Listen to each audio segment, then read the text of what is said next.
bumi.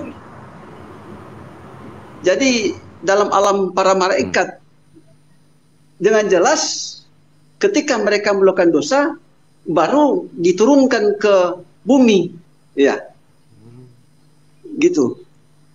Tapi kalau ada Kristen mengajarkan bahwa Taman Eden itu adalah bagian dari bumi, itu tidak ada dalam keterangan Bible, tidak ada. Mereka yang kan ada mereka diusir dari Taman Eden. Mereka kan cuma imani saja, Pak Dance. Iya. Rata-rata sih kalau diskusi sama mereka serius. Bener kan ya? Kalau kita bahas ini, teman Kristen mengatakan Taman Eden di bumi loh. Ini yang gue sering denger. Belum pernah ada orang Kristen mengatakan Taman Eden bukan di bumi. Rata-rata di bumi loh. Saya penasaran loh dengan Pak Dance katanya dapat rumah. Kalau pandangan Muslim yang tercantum dalam Al-Quran itu bagaimana? Apakah bukan di bumi? Ya kita tanya Edis dulu Pak Dance. Edis, Taman Eden itu menurut saya bukan Pak Dance dapat dulu. Edis, kamu diam dulu. Menurut Anda Edis, karena Kristen ini topiknya Taman Eden. Kamu percaya nggak Taman Eden di bumi apa di surga ta? Edis. Pak Dance dapat. Hei, dijawab dulu. Taman Eden di bumi apa di surga? Lu Kristen, jawab dulu. Enggak, saya penasaran. Lu Kristen, ini jawab dulu. Kalau nggak bisa lu diem. Taman Eden menurut lu di bumi apa di surga? Edis? Taman Eden ya di Eden lah. Di mana? Di bumi apa di surga? Taman Eden di Eden katanya. Di surga apa di bumi? Di bumi, dari bilang di bumi. Oh di bumi kan, di bumi kan. Gue bilang juga apa di bumi. Sebelah mana? Sebelah mana? Sebelah mananya di bumi itu? Mananya Probolinggo bang. Enggak, saya cuma penasaran betul nggak? Ya nggak usah penasaran, lu jelasin di bumi di mana. Datanya mana di bumi? Yang ditanya Dance kok. Iya ada kan, Bang Handi, itu kan fotonya Mas Edis itu kan lagi di Taman Eden, lagi disalib itu. Oh pantesan Taman Eden. Jadi Nabi Adam ini transmigrasi ya, nggak diusir dari surga ke bumi. Jadi perpindahan dari kecamatan Eden ke kecamatan lain gitu ya. Jadi Nabi Adam di Bible lu itu transmigrasi gitu ya. Dari tempat bumi yang satu ke yang lain gitu, transmigrasi. Iya. Kenapa sih si Andi ribut terus saya nanya Dance? Ya bukan ribut. Kau kelas jemaat kau. Itu Pak mantan pendeta ini, masa kau mau nasihati? Iya, saya cuma nanya betul atau tidak. Nggak usah nanya. Pokoknya Taman Eden di bumi buktikan dulu. Takut banget sih ditanya itu. Enggak, buktikan dulu. Nggak bisa. Buktikan dulu kalau Taman Eden itu di bumi. Buktinya mana? Ayo. Lewati dulu Bang Handi, baru nyampe. Lewatin dulu saya, baru ke guru saya. Lewatin dulu saya. Betul nggak Pak Dance? Buktikan kalau Taman Eden itu ada di bumi. Buktinya apa? Asik ya, mualaf dapat rumah ya. Buktinya Taman Eden itu di bumi mana buktinya? Jangan ngadi-ngadi kau, Kalau nggak mau makanya saya tanya. Buang aja Tiara. Buang aja menghujat orang ini. Menghujat dia. Buang aja Tiara. Menghujat. Jangan naikin orang. Udah menista kau, ya. Hasil zina, anak hasil zina kau nih, Edis. Udah jangan terpancing.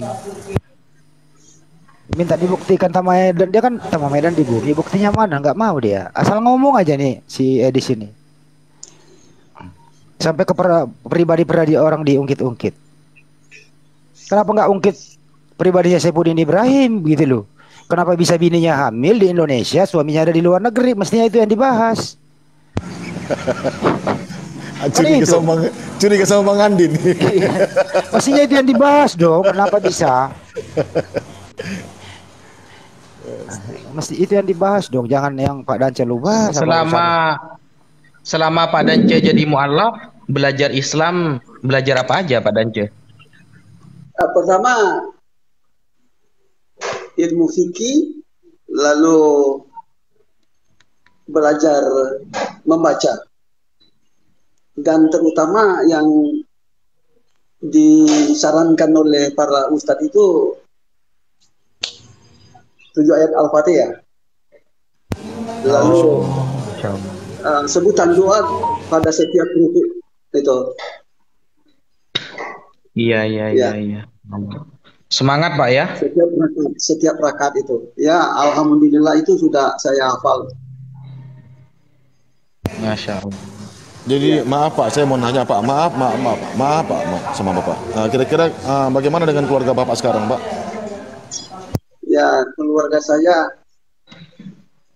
barusan Timothy yang sepenuh masuk Islam. Kalau istri sama sekali belum. Ya. Ya, saudara-saudaraku seiman yang muslim, tolong dibantu doanya agar istri dan anaknya yang lain yang perempuan diberikan hidayah oleh Allah. Amin. Ya, Amin. Ya. Iya. Saya perhatikan ternyata dalam Islam itu pengembangan ilmu. Ya. Ilmu yang terutama saya temui ilmu bahasa. Ya. Karena salah satu yang dituntut untuk dunia global adalah bahasa, selain bahasa Inggris, bahasa Cina, dan bahasa Arab juga itu sangat pegang peranan. Ya, seperti di PDD itu kan selain bahasa Inggris ada beberapa bahasa lagi, bahasa Arab salah satu merupakan bahasa PBB. Jadi dalam komunikasi berbahasa Inggris, tapi semua keputusan diterjemahkan ke dalam bahasa Cina, termasuk Arab dan sebagainya. Iya. Iya, Masya Kan Allah. Yesus Kristus itu menurut para ahli berbahasa Aramaik. Nah, para pakar mengungkapkan bahasa Aramaik itu yang berkembang menjadi bahasa Arab. Iya, satu rumpun Pak ya. Satu rumpun. Dan perlu diketahui, konon dalam penelitian para ahli, bahasa tertua di dunia itu adalah bahasa Arab. Saya iseng-iseng buka Google, saya ketik bahasa tertua di dunia itu bahasa apa? Bahasa apa yang dipakai oleh Adam dan Hawa? Maka Google mengungkapkan bahasa Arab. Iya. Kan pada saat manusia itu diciptakan oleh Allah Subhanahu wa Ta'ala daripada tanah liat, lalu ditiupkan ruh. Bukankah ruh itu ciptaan Allah? Ruh itu ada komunikasi. Lalu bahasa apa yang dipakai di surga? Ya, menurut para ahli, bahasa yang dipakai di surga itu bahasa Arab. Ketika ruh ditiupkan, ada manusia pertama terus berkomunikasi dengan Allah, dan segala sesuatu dia lihat itu dia sebut, dia namakan, semua diberi nama, gitu. Sehingga bahasa Arab itu serumpun dengan bahasa Ibrani, gitu. Nah, bahasa Ibrani itu datang kemudian sebetulnya. Di Palestina itu semua berbahasa Aramaik, ya. Dan bahasa yang dipakai oleh keturunan Adam itu bahasa Surani. Bahasa Surani itu disebut bahasa Arab Timur, dan ini disebut bahasa Suria atau bahasa Aram. Satu-satunya di surga atau Aram itu adalah bahasa Arab, karena dari bahasa Aram berkembang menjadi bahasa Arab. Itu untuk perkembangan sekarang. Nah, kita melihat fakta sekarang,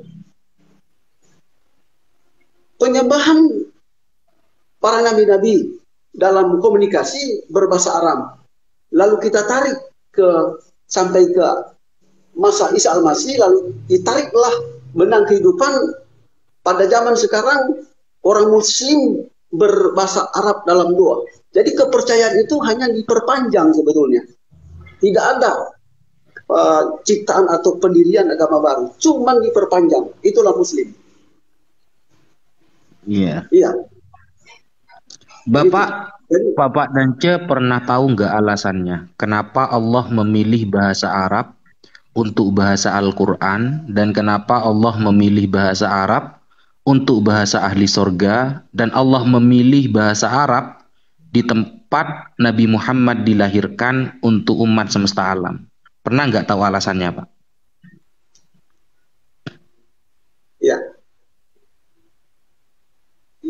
ya secara umum mungkin tidak sesuai dengan apa yang merupakan standar. Tetapi saya melihat dari segi grammar, dari segi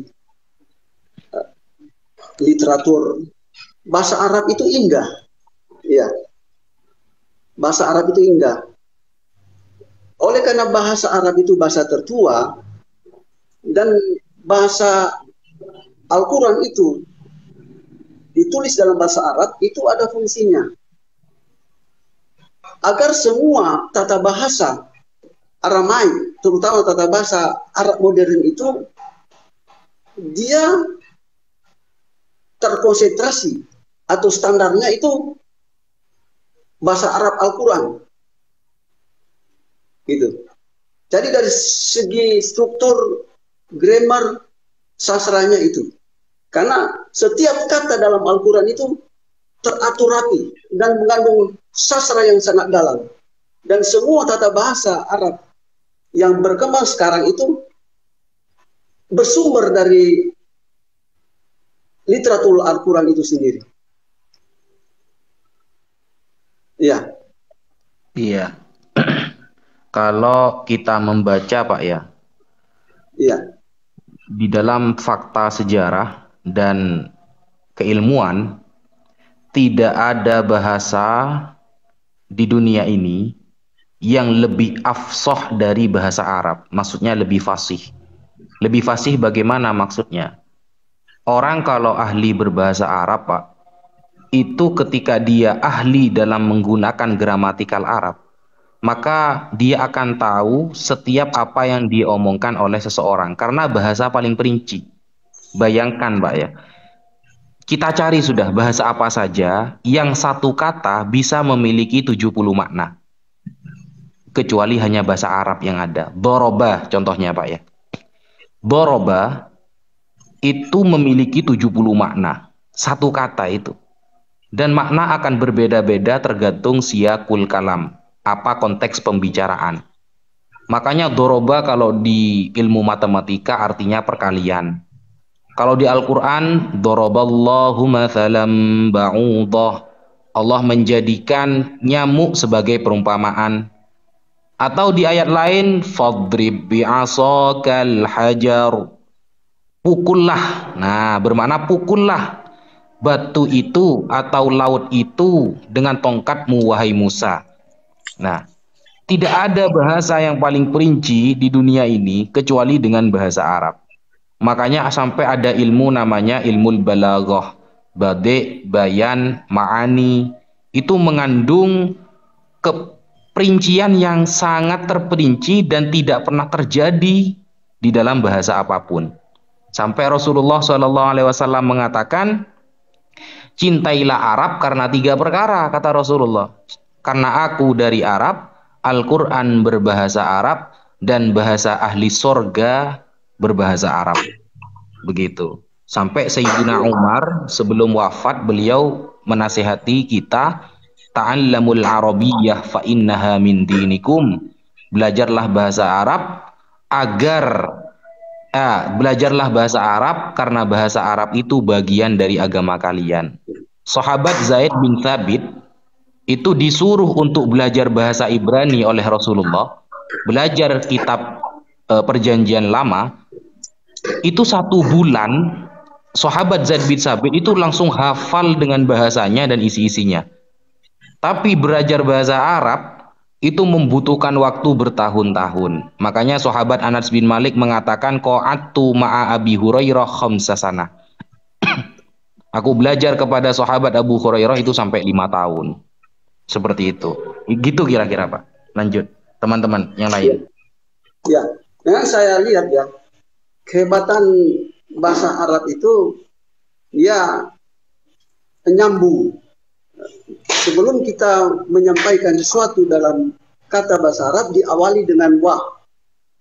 Berarti nyambung sebelum, dan sesudah itu ada huruf yang disebutkan, dituturkan yang sama dengan huruf yang kita akan tuturkan. Itu kehebatannya. Kedua, ketika kita berbahasa Arab, maka kita lebih mudah menguasai kehendak Allah dalam Al-Quran. Lalu selanjutnya, ketika Al-Quran ditulis dalam bahasa Arab, dan walaupun itu diterjemahkan, maka maknanya tidak akan berubah. Karena bahasa yang sama, bahasa yang dipakai oleh para nabi-nabi terdahulu kala, atau bahasa yang dipakai oleh para penulis, atau yang diilhami oleh Allah Subhanahu wa Ta'ala. Lalu selanjutnya, bahasa Arab itu adalah bahasa komunikasi umat Islam sedunia. Jadi di dalamnya selain ada makna mengandung teologi, ada makna persaudaraan. Ya. Seperti itu. Jadi kita ada tutur sapa, kita sebagai sesama muslim, kita berbahasa Arab. Itu luar biasa, Pak. Iya. Silakan lanjut. Oke, terima kasih Pak Dance. Sedikit dari saya, buat teman-teman yang di bawah, kalau seandainya memiliki koin, hendaklah bersedekah kepada saudara kita, Pak Dance Meme. Ya, Pak Dance Meme ini bahwasannya beliau adalah seorang mualaf yang dulunya dia adalah seorang pendeta ya, Pak Dance ya. Ya, kira-kira seperti itu. Dia adalah dulunya pemuka agama dari agama Kristiani, dan sekarang dia memilih Islam karena di dalam Al-Quran itu banyak kebenaran-kebenaran, dan setelah itu dia memilih Islam sebagai agamanya sekarang ini. Ya, kepada teman-teman yang di bawah, silahkan kalau ada memiliki koin, berikan saja kepada Pak Dance, karena itu adalah sunnahnya Rasulullah. Itu banyak hadis-hadis itu, terutama saya baca-baca tadi ada hadis riwayat Muslim itu banyak bertaburan di situ. Ya, Masya Allah. Terima kasih, itu saja. Ya. Lanjut. Saya juga Pak bangga terhadap cara orang muslim itu berdoa. Terutama pada saat doa sholat itu kita memulai mengangkat tangan. Artinya kita berserah. Lalu sebutkan Allahu Akbar. Menyatakan bahwa Allah satu-satunya.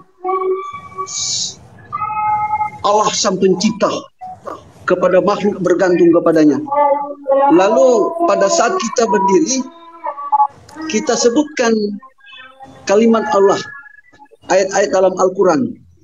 Nah, selama satu hari kita 5 kali menyebutkan, berarti 5 kali kita seolah-olah mengulangi lagi ayat-ayat Al-Quran yang kita hafal. Itulah sebabnya banyak para ustadz-ustadz, para pelajar itu masih muda bisa menguasai ya Al-Quran itu. Ya, kemarin saja kami dikunjungi oleh orang Yaman. Ya, suami istri, lalu dia punya anak 2 dan anaknya itu masih usia 6 tahun. Ya, luar biasa dia bisa melantunkan nada-nada Al-Quran. Ya, ada beberapa ayat yang tanpa baca, dia cuma sebutkan, dia lantunkan, luar biasa, tersusun rapi. Iya, berdiri keimanan saya mendengar suaranya itu. Ya, lalu lanjut pada saat kita ruku dan sujud, ini semakin dalam memuliakan Allah. Jadi sangat dahsyat ya. Saya bangga juga menemukan agama yang sangat luar biasa. membuat iman semakin dalam, hati semakin sejuk, luar biasa. Ya, mudah-mudahan apa yang kita lakukan ini menjadi motivasi kepada mereka yang tidak serius atau mereka yang belum mualaf. Ya, seperti begitu Pak. Silakan lanjut.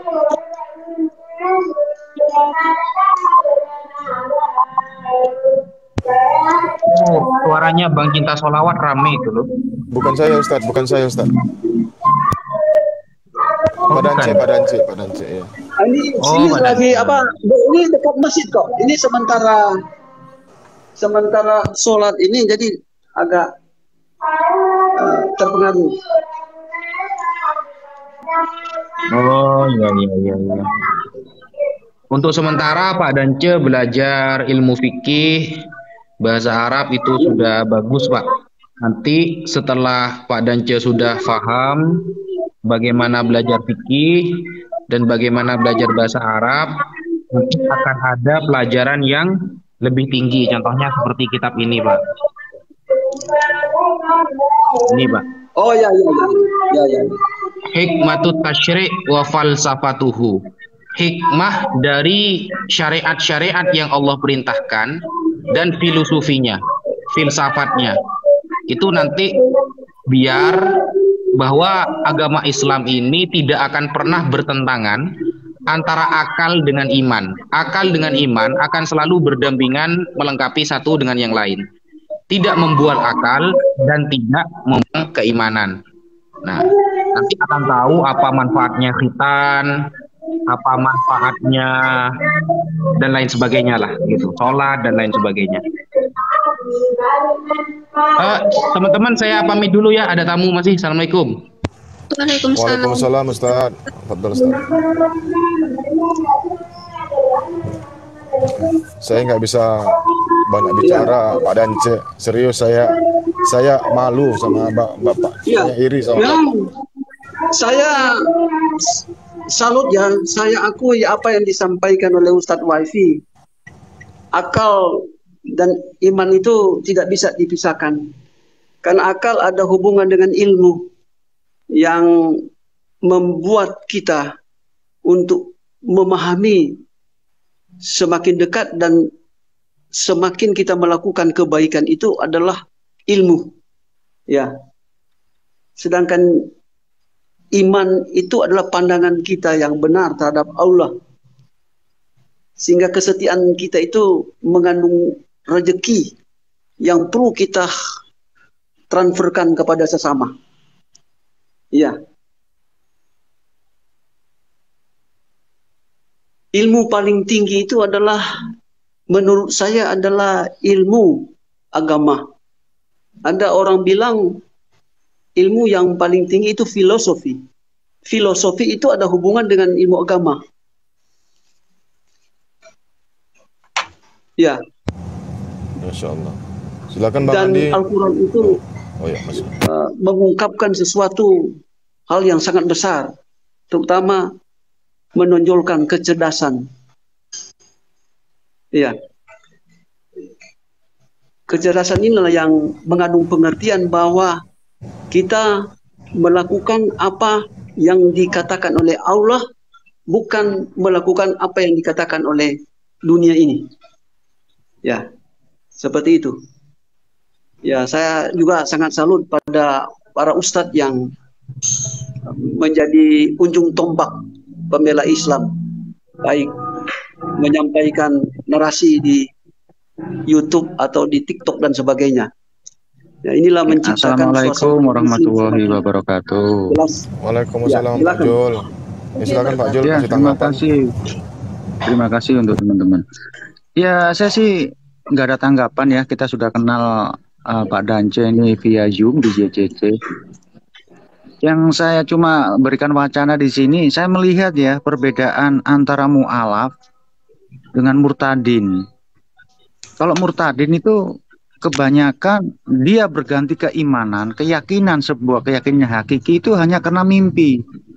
Itu kita sering mereaksi videonya si Manubulu, channel-channel sebelah ini ya. Bagaimana mungkin ya sebuah keimanan, landasan keimanan yang hakiki itu bisa berubah hanya karena bermimpi dengan sesosok yang dikatakan Yesus. Padahal Yesus yang sebenarnya kalau kita lihat di Google, lukisan-lukisan itu atau foto-foto yang tertera di Google ini tidak bisa mengatakan mana yang benar ini yang mana. Tetapi mereka itu dengan bangganya mengatakan itulah sosok yang Yesus. Berbeda dengan mu'alaf ini ya. Para mu'alaf mendapatkan kebenaran dari sebuah keimanan itu melalui olah pikir dan melalui wacana yang nggak sehari dua hari. Inilah perbedaan antara mu'alaf dengan orang-orang kafir atau murtadin ini. Sungguh sangat berbeda. Saya yakin Pak Dance ini setelah mendalami keislaman, bila ilmunya bertambah.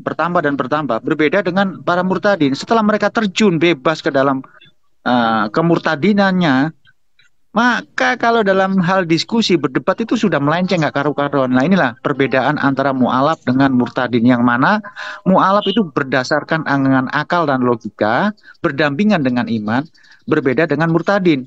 Murtadin itu berlandaskan dengan halunisasi, makanya itu kalau berdebat ya terjadilah halunisasi yang sering terjadi di kanca-kanca dunia perdebatan, baik melalui Komal di sini maupun Komal-Komal yang lain juga via Zoom. Itu aja sih pendapat saya, Mas Cinta Solawat, itu pendapat saya itu.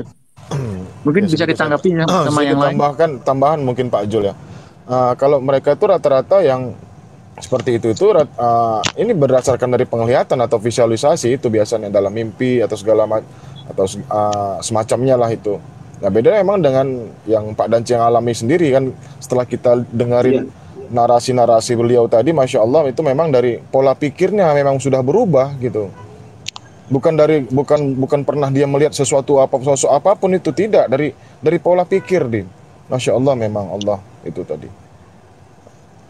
Ya, memang betul itu, karena seorang yang dibawa masuk ke agama lain berdasarkan mimpi itu bisa dipertanyakan. Karena kalau hanya berdasarkan mimpi berarti tidak berdasarkan ilmu.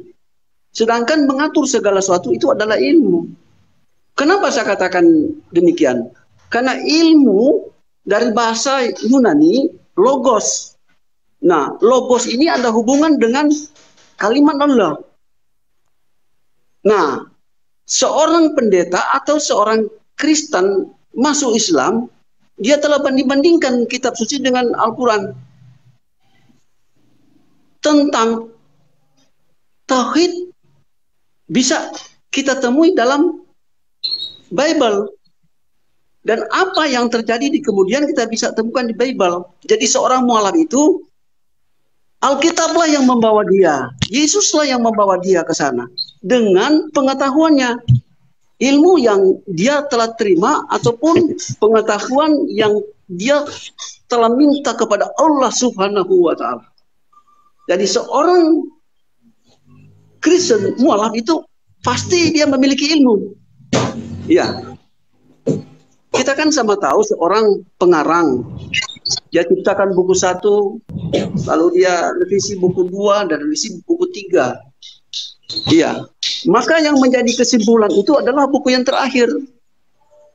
Nah, bukankah kita ada Torah, ada Injil dan ada Al-Quran? Bukan berarti yang awal itu Torah, Injil tidak lagi dipakai, bukan. Dan itu juga bukan merupakan rekayasa, bukan. Tetapi dengan jelas seorang berilmu itu pasti dia akan menaik kesimpulan.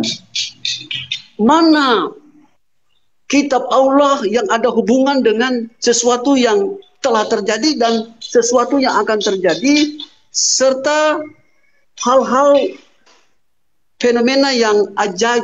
Misalnya ada sesuatu yang luar biasa yang tidak bisa ditemukan dalam literatur manapun, kita bisa temukan dalam Al-Quran. Al-Quran itulah wahyu yang menjawab segala perkembangan ilmu. Ya, seperti itu. Silakan lanjut. Ya, assalamualaikum semua ya. Silakan Bang Andi. Bang Andi kemana nih? Atau Pak Jul? Ada yang mau naik, ini namanya Bang Rizal. Ya, iya itu saya tanggapi ya dari komentarnya Iya, Pak Dance. Ya memang benar Pak Dance, dalam landasan keimanan ini sungguh sangat, kalau istilah saya itu lucu-lucuan, membagongkan ya. Bagaimana seseorang itu bisa berganti keimanan dengan berlandaskan bertemu dengan sesosok yang dikatakan itu Yesus. Nah, kalau orang itu berlandaskan keimanannya berganti agama dengan mimpi ketemu dengan sosok yang dikatakan Yesus. Lah bagaimana kalau itu dia ketemu dengan kucing? Mimpi ketemu dengan kucing, mimpi dengan ketemu dengan Dewa Wisnu. Apakah itu bisa berganti ke menyembah kucing atau ke menyembah Dewa Wisnu? Atau katakanlah dia bermimpi ketemu sepeda motor. Tapi sebenarnya gini. Ya. Ya silakan. Sebenarnya mereka itu sudah ragu. Sebenarnya pada dasarnya itu iman mereka tuh udah goyang. Jadi bermimpi itu cuman penguatan lah. Dan sebenarnya itu kan kayak sugesti. Contoh gini nih. Pak Jul ya. Pak Jul itu sudah kepincut pengen jadi OT nih. Ya, tetapi kan istilahnya takut. Istilahnya takut salah, takut keluarga dan sebagainya. Pertimbangannya banyak. Tiba-tiba mimpi itu hanya sebagai trigger untuk menguatkan Bang Jul ini supaya, oh ya udahlah saya pindah lah gitu. Ya jadi sebenarnya mimpi itu nggak lebih daripada buah tidur kamu dari imajinasi. Contoh ya Fatimah Sadia, ya si Fatimah Sedekah ini kan dulu kan memang dia sudah kepincut dengan ini ya sapam ya, kena rudal sapam yang notabene oten. Terus dari situ dia mulai bingung gitu kan, apakah tetap jadi muslim ataukah saya harus jadi oten. Ya, terus gara-gara sudah kepincut dengan rudal itu, terakhir kan dia mimpi ketemu Yesus. Jadi memang pada dasarnya memang sudah ada keraguan, dan ya sekali lagi saya bilang, yang namanya iblis, yang namanya setan, tentu saja tidak akan menyia-nyiakan keraguan di dalam hati kamu. Contoh nih, kamu hari ini ragu dengan agama Islam, terlepas dari jadi oten atau jadi agama lain. Maka sosok yang istilahnya kalian memang sudah condong ke sana itu akan menjumpai kalian. Contoh misalnya kamu udah ragu nih dengan Islam. Kamu merasa, oh yang benar ini Tuhan ini adalah pohon ini misalnya pohon jati gitu. Tiba-tiba kamu akan mimpi pohon jati yang menjadi manusia. Itu memang sudah alam bawah sadar kita. Jadi sebenarnya yang membuat mereka murtad itu sudah ada dasarnya. Mereka itu ragu dengan Islam. Mereka sudah tertarik dengan agama sebelah. Jadi istilahnya mimpi itu cuman sebagai trigger saja lah, sebagai pemicunya aja, tapi sebenarnya sudah jauh hari itu. Kalau saya lihat ya.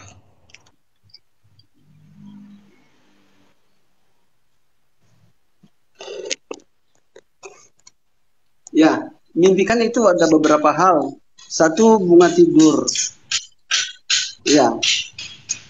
Lalu kedua, mimpi ada yang dari iblis, dan ketiga ada memang mimpi dari Allah Subhanahu wa taala. Abraham juga diberikan wahyu kadangkala lewat mimpi. Tapi kadangkala orang yang tidak berilmu, dia selalu memikirkan pohon, maka muncul dalam mimpi pohon. Dia tidak berilmu, dia memaksakan imannya, lalu memikirkan foto Yesus Kristus. Lalu dia mimpi Yesus Kristus. Namun ini bukan mimpi dari Allah, tetapi nalar pikirannya saja.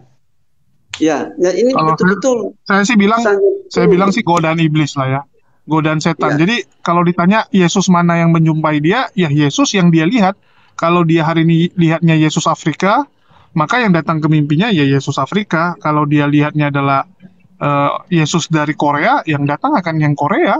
Jadi kenapa mereka punya kesaksian beda-beda? Ya karena sesuai dengan yang mereka lihat. Memang cara kerja otak kita seperti itu kok. Mimpi itu tetap yang kita jumpai adalah orang yang pernah kita lihat di kehidupan asli. Karena yang namanya otak kita tidak bisa mengarang wajah baru. Walaupun kalian merasa di mimpi ini, saya nggak pernah ketemu dia di dunia nyata. Ya, itu kan perasaan kalian. Pada dasarnya otak kalian sudah merekam. Kalian sudah pernah melihat wajah tersebut. Jadi memang kembali lagi, ya hati-hati. Hati-hati kalau gunakan perasaan. Iman itu nggak bisa gunakan perasaan. Iman itu gunakan akal budi. Seperti itu sih menurut saya. Iya, memang masuk agama lain itu jangan berdasarkan mimpi. Kenapa? Karena setiap negara itu berbeda wajah Yesus. Nah, pada zamannya Yesus belum ada fotografer. Jadi kita tidak bisa memastikan wajah Yesus yang benar. Iya, kira-kira begitu.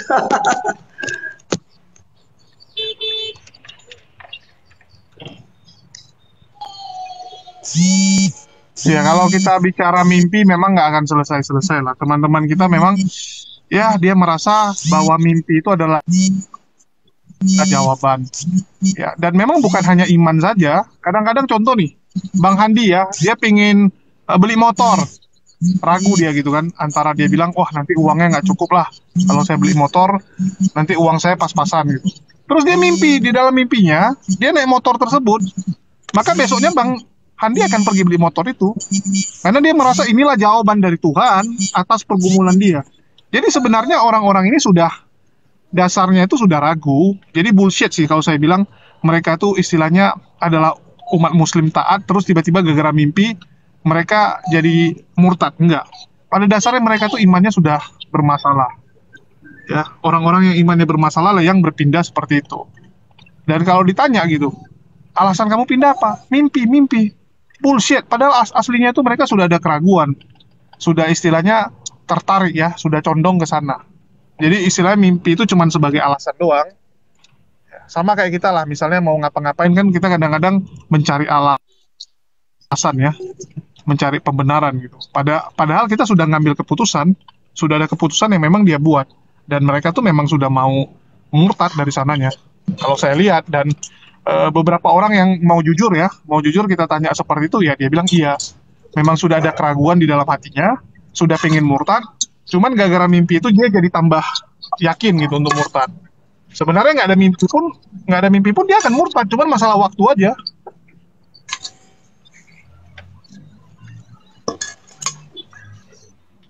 Ya itu betul juga itu Mas Julius.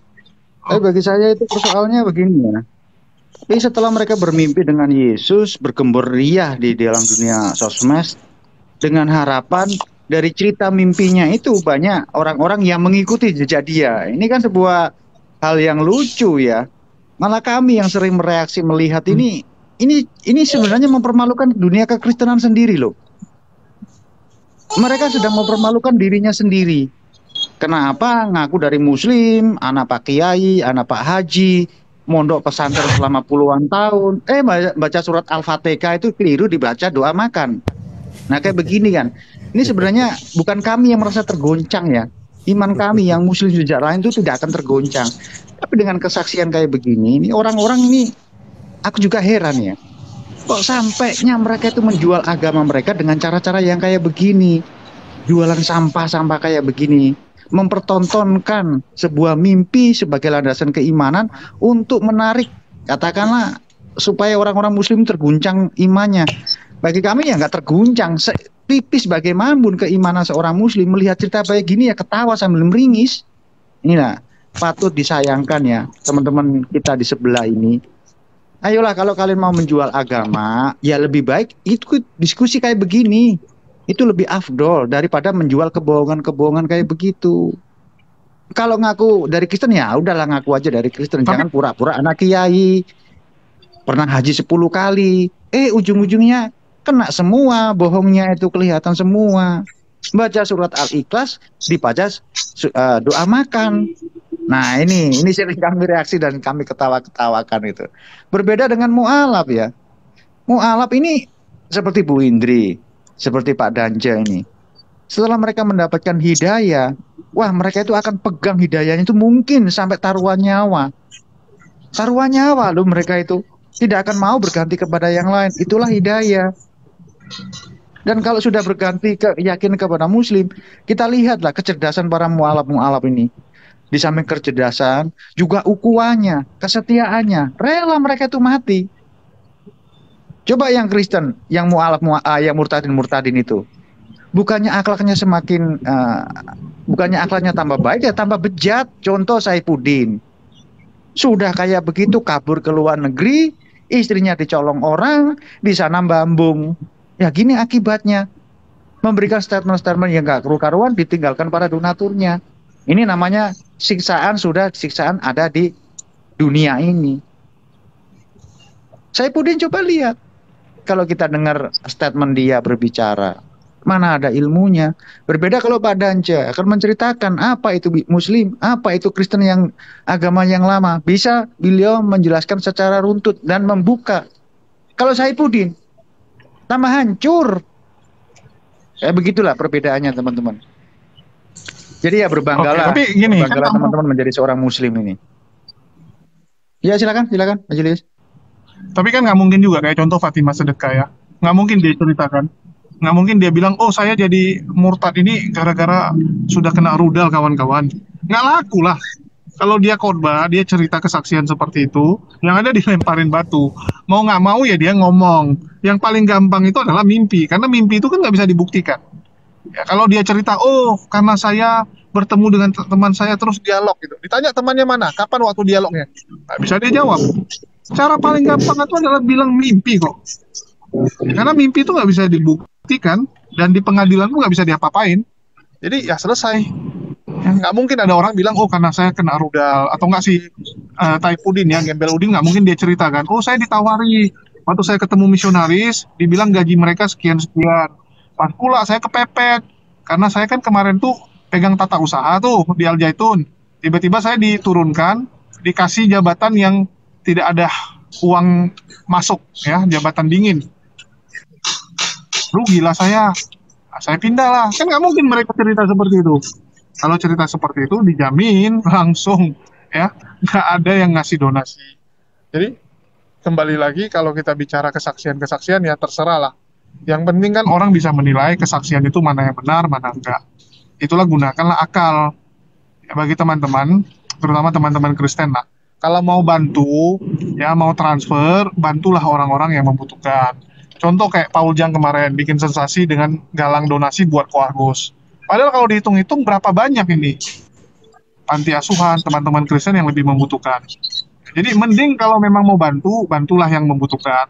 Kalau yang murtadin-murtadin ini kan nggak semuanya juga susah. Kalau mereka bilang, saya dipersekusi keluarga, saya diusir keluarga, mana buktinya? Takutnya kamu diusir dari keluarga kamu, memang kamu nggak benar. Kamu memang suka buat masalah, ya. Kamu memang istilahnya track recordnya nggak bagus gitu. Sehingga dia istilahnya pindah agama tuh untuk kabur.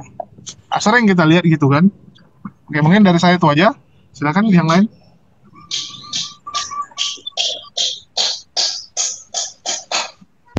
Ya, mantap. Ini Koko Julius ya kok?